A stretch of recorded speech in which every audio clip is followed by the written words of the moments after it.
জীবনে যে কোনো শখ বা আহ্লাদ পূরণের নির্দিষ্ট একটা সময় থাকে। সঠিক সময়টা একবার পেরিয়ে গেলে শখ হয়তো পূরণ হয় ঠিকই, তবে তৃপ্তিটা ঠিক পাওয়া যায় না।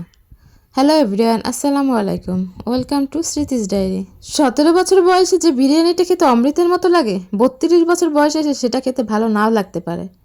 18 বছর বয়সে সমবয়সী কারোর সাথে পাঞ্জাবি বা শাড়ি পরে রিক্সায় ঘুরতে ভীষণ রোমান্টিক লাগে। 36-এ পা দিলে একই কাজ করতে রোমান্টিক লাগবেই, তার কোনো গ্যারান্টি নেই।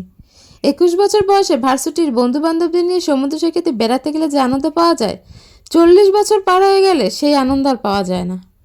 একদিন নিজের ছাদ বাগান করব, এই আশায় বসে থেকে থেকে যে মানুষটা ছাদের বাগানের টবে কোনো দিন গোলাপের চারাই লাগাতে পারলো না, ছাদ হওয়ার পর দেখা গেল সেই মানুষটার আর বাগান করার শখই রইল না। আসলে সব কিছুরই একটা সময় থাকে, শখ বা ইচ্ছা। বয়স পেরিয়ে গেলে তখন আর তার কোনো মূল্য থাকে না।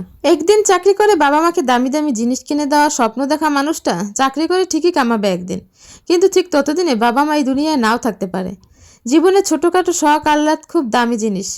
এগুলোই একটা মানুষের হৃদয়কে জীবিত রাখে, সতেজ রাখে, প্রাণবন্ত রাখে। মানুষের হৃদয় একটু একটু করে মরে যায় ইচ্ছা পূরণের অভাবে, নীরবে হাহাকারে। এজন্য সময় থাকতেই সব শখ পূর্ণ করে ফেলতে হয়। কোনো কিছুর জন্য আফসোস রাখতে হয় না মনে। অনেক টাকা জমলে একদিন খাবো, এই কথা চিন্তা না করে এখনই অল্প অল্প টাকা জমিয়ে এখনই পছন্দের খাবারটা খেয়ে নিন।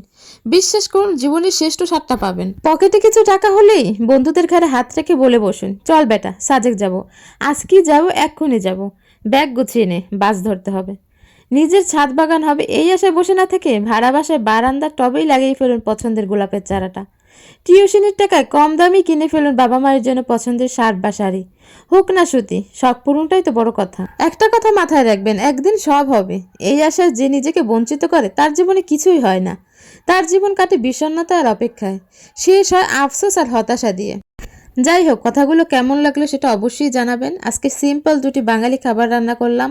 সবসময় তো আর ভারী কিছু খাবার খেতে ভালো লাগে না, সেজন্য হালকা পাতলা খাবার আজকে রান্না করলাম। গুঁড়া মাছ, আলু টমেটো দিয়ে, আর করেছিলাম কলই শাকের ভর্তা।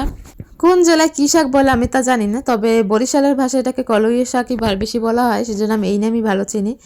তো কলই শাকের ভর্তা, আর এই যে এদিকে গুঁড়া মাছটা হয়ে গেছে। গুঁড়া মাছটা আমি একেবারে পুরো ভাজা ভাজা করে নেবো যাতে কোনো ঝোল না থাকে।